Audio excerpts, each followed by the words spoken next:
শ্রীমদ্ ভগবদ্গীতা যথাযথ দশম অধ্যায় বিভূতিযোগ শ্লোক নাম্বার 14। সর্বমেতদ ঋতম মনে যন্মাম বৎসি কেশব ন হি তে ভগবন ব্যক্তি বিদু দেবান দানব।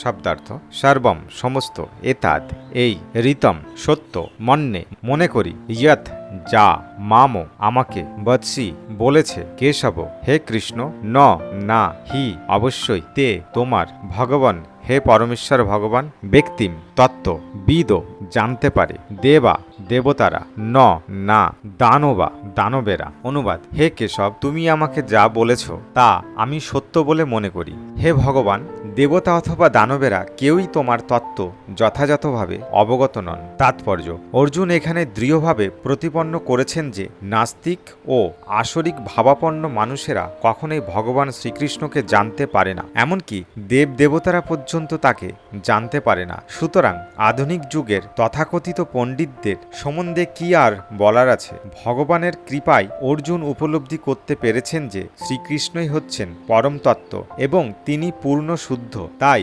আমাদের অর্জুনের পদাঙ্ক অনুসরণ করা উচিত, কারণ ভগবদ্গীতাকে তিনি যথাযথভাবে গ্রহণ করেছিলেন। চতুর্থ অধ্যায়ে যে কথা বলা হয়েছে, পরম্পরা নষ্ট হয়ে যাওয়ার ফলে ভগবদ্গীতার জ্ঞান মানুষ হারিয়ে ফেলে। তাই অর্জুনের মাধ্যমে ভগবান সেই পরম্পরা পুনঃপ্রতিষ্ঠা করলেন, কারণ অর্জুন হচ্ছেন তার সখা ও পরম ভোক্তা। সুতরাং গীতোপনিষদ ভগবদ্গীতার প্রস্তাবনায় আমরা বলছি যে গুরু শিষ্য পরম্পরার মাধ্যমে ভগবদ্গীতার জ্ঞান আহরণ করা উচিত। পরম্পরা নষ্ট হয়েছিল বলেই অর্জুনের মাধ্যমে তা পুনর্জীবিত করা হয়। শ্রীকৃষ্ণের সমস্ত নির্দেশগুলি অর্জুন সম্পূর্ণভাবে গ্রহণ করেছিলেন।